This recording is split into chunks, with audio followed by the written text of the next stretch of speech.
Hi hello welcome to post 360. నేను మీ మురళీరాపల్లి.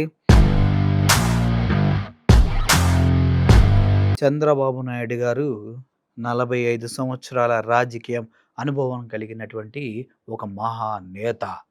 ఆయన road మీద అడుగుపెడితే జనాలు తండోపతండాలుగా ఆయన చుట్టూ పరిగెడతారు అని అనుకుంటే పప్పులో కాలేసినట్టే. ఆయన విజయవాడ బీసెంట్ రోడ్‌లో అలా నడుచుకుంటూ ఎళ్తుంటే, అదేంటోనన్న రోడ్డంతా ఖాళీగా ఉంది. అదే జగన్మోహన్ రెడ్డి గారు పొరపాటున ఆయన గేటు దాటితే ఒక 100 వెహికల్సు, వెయ్యిల మంది జనాలుంటారు. ఇది ఒక నాయకుడికి, ఒక విజనరీకి ఉన్న తేడానా అనిపిస్తది. ఇప్పుడు నాయకుడు ఎవరు? విజనరీ ఎవరని నన్ను కన్‌ఫ్యూజ్ చేయకండి. ఎందుకంటే ప్రస్తుతానికి ప్రజలంతా విజనరీ అంటే చంద్రబాబు నాయుడు కాదయ్యా! జగన్మోహన్ రెడ్డి అని చెప్పడం మొదలుపెట్టారు. ఎందుకంటే మెడికల్ కాలేజీలు, విద్యా వ్యవస్థలో నాడు నేడులో తెచ్చినటువంటి తేడాలు కేవలం 3 సంవత్సరాల పరిపాలనలో 2,50,000 మాత్రమే అప్పు చేసి నంబర్ 1 సీఎంగా ఆయన కరోనాతో పోరాడి గెలిచిన చిన్న సీఎంగా పేరుంది. అయితే మా విజనరీ రోడ్డు మీదకొస్తే జనాలొస్తారనుకుంటే పప్పులో కాలేసినట్టే. చూడండి. ఏ ఎవరు చెప్తున్నారు సార్?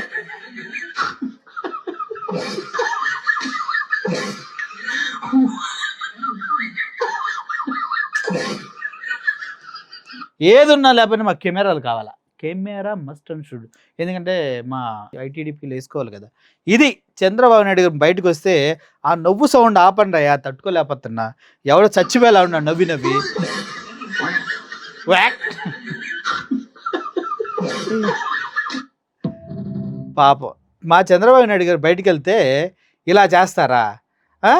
ఏంటిది? అసలు మా వాడిని పట్టించుకోరా ఇది మన ప్రియతమ ముఖ్యమంత్రి 45 సంవత్సరాల సుదీర్ఘ రాజకీయ అనుభవం కలిగి కేవలం 17 సంవత్సరాలు ముఖ్యమంత్రిగా ఉండి ఒక్క మెడికల్ కాలేజీ కూడా తేకుండా, ఒక్క రెన్యూబుల్ ఎనర్జీ పవర్ ప్లాంట్ కూడా ఎస్టాబ్లిష్ చేయకుండా, తనకంటూ సొంత పథకాన్ని ఒకటి కూడా ప్రజలకి ఇంట్రొడ్యూస్ చేయకుండా, వాళ్ళ మామగారు తెచ్చినటువంటి రూ. 2 బియ్యం పథకాన్ని కూడా చివరికి వ్యతిరేకించి, మద్యపాన నిషేధాన్ని కూడా బేఖాతరు చేసి పక్కన పడేసి, ఇప్పుడు గల్లీ గల్లీలో కల్తీ మద్యాన్ని సిల్లీగా పారిస్తూ నారావారి సారాయి సూపరో సూపర్ అంటూ డబ్బాలు కొట్టుకుంటూ జేబులు నింపుకుంటున్నారు అంటూ చంద్రబాబు నాయుడు గారిని ఎందరు ఏ విధంగా అన్నా, అటు గవర్నమెంట్ కాలేజీని ప్రైవేటు పరం చేసి సిగ్గు శరం లేకుండా అసలు కాలేజీలే లేవని చెప్తే నాకు భలే ఆశ్చర్యం వేస్తుంది. ఎందుకంటే ఇప్పుడు మీకు ఒక వీడియో చూపిస్తా చూడండి.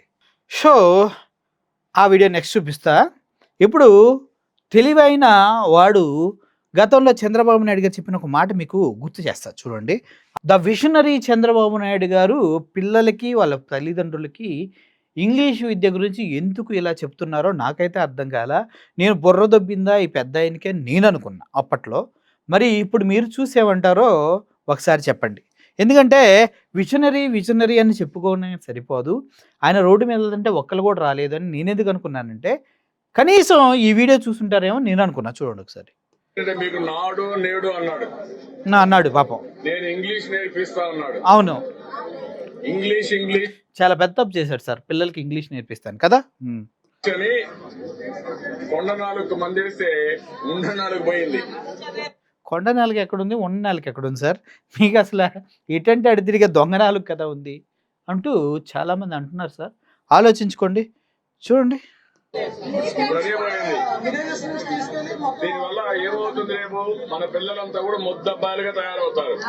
అది ఇంగ్లీష్ నేర్పిస్తే, నాడు నేడుని స్కూల్ని మారిస్తే మన పిల్లలంటే ముద్దబ్బాయిలా తయారవుతారు. ద విజనరీ గారు చెప్పారు.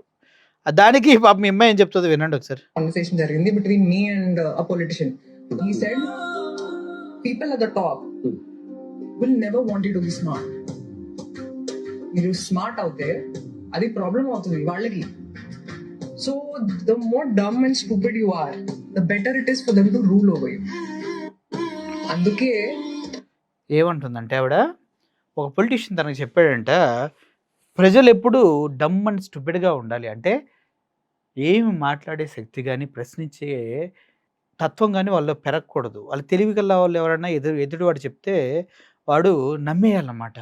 ఒకవేళ వాడు చదువుకున్నాడు అనుకోండి, ఇలా ఇంగ్లీష్ మీడియం తప్పు అని చెప్తే మూసుకో కుయ్యా అంటే వాళ్ళకి ప్రాబ్లం అవుతుంది. సో అలా అన్న వాళ్ళని తయారు చేసుకోవాలి. ఫ్యూచర్లో వాళ్ళ పిల్లలు ఏలాలంటే ఇప్పటి నుంచే విద్యా వ్యవస్థని తొక్కి పడేయాలి. అది మా గురువుగారు బాగా చేస్తారన్నమాట. పాపం మా చంద్రబాబు నాయుడు గారు ఆయన ఇంగ్లీష్ వచ్చనే ఒక భ్రమలో ఉంటారు. So okay. సూపర్ ఆయన విషనరీ. ఆయన బుక్స్ చదవకుండానే అలా అర్థమైపోతది. ఆయనకున్నటువంటి ఐక్యూ లెవెల్స్ ఐన్‌స్టీన్ కన్నా ఒక 100 రెట్లు ఎక్కువుంటాయన్నమాట. అటువంటి చంద్రబాబు నాయుడు గారికి పాపం పిల్లల దగ్గరికెళ్తే ఇంగ్లీష్ ఎలా మాట్లాడో అర్థం కాక తడబడ్డారు. దాని వెనక అసలు రీజన్ ఏంటి? ఈయన అడిగిన ప్రశ్నకి దేనికి కూడా పిల్లలు సమాధానం చెప్పలేదు. ఇంగ్లీష్ విద్య వద్దని చెప్పిన చంద్రబాబు నాయుడు గారు చివరికి అక్కడికెళ్ళి పిల్లలతో ఇంగ్లీష్‌లో ఎందుకు మాట్లాడుతున్నారో నాకిప్పటికే అర్థం కాలేదు. మొద్దబ్బాయిలు వాళ్ళా? లేదంటే ఇంగ్లీష్‌లోని చంద్రబాబు నాయుడు గారు అనేది కూడా నాకు పెద్ద డౌట్. ఒకసారి వినండి. First year you are studying here. యో ఏ లాంగ్వేజ్ ఇదే? You come, you fight, why middle coming, ఇట్లాంటి పదాలు అన్నీ పిల్లలకి అర్థం కావు సార్. మీరేదో అన్నారు పాపం, అది ఒకసారి చూడండి. First year you are studying here.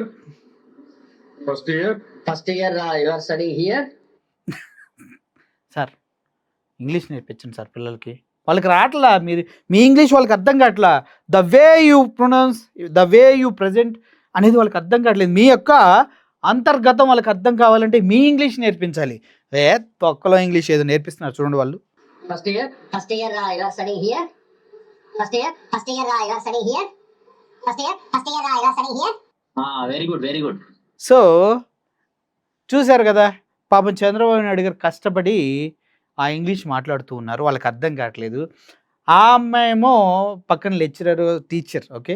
ఆ టీచర్ ఏమో మిస్ క్లియర్గా ఇంగ్లీష్లో వాళ్ళకి అర్థమయ్యేటటువంటి స్పష్టమైన ఇంగ్లీష్లో చెప్తే వాళ్ళు రిప్లై ఇస్తున్నారు. అంటే విజనరీకి అర్థం కాలేదు ఇంగ్లీష్ వాల్యూ ఏంటో.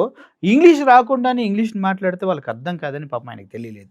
సార్ మీలాగా ఫ్యూచర్లో వచ్చి రాని ఇంగ్లీష్తో పిల్లలు నానా ఇబ్బందులు పడకూడదని ఫ్యూచర్లో ఎప్పుడైనా ఎక్కడికి వెళ్ళినా కూడా ఇంగ్లీష్లోనే మాట్లాడాలి, ఇంగ్లీష్లోనే జాబ్స్ చేయాలి, ఇంగ్లీష్లోనే కంప్యూటర్స్ ఉంటే తెలుగులో ఉండు, అది అర్థం చేసుకొని అందరికీ ఇంగ్లీష్ మీడియాన్ని అందించాలని, ఇట్లా వచ్చి రాని ఇంగ్లీష్తో కిచిడి చేయొద్దని మనసారా కోరుకుంటూ, పాపం పిల్లలు భయపడి ఉంటారు. ఏనేదో మాట్లాడుతున్నాడు చంద్రబాబు నాయుడు గారు, పైగా ముఖ్యమంత్రి గారు ఏం అడుగుతున్నారు, ఫీజులు ఎగిరిపోయి అలాగే బ్లాంక్లో ఉన్నారు.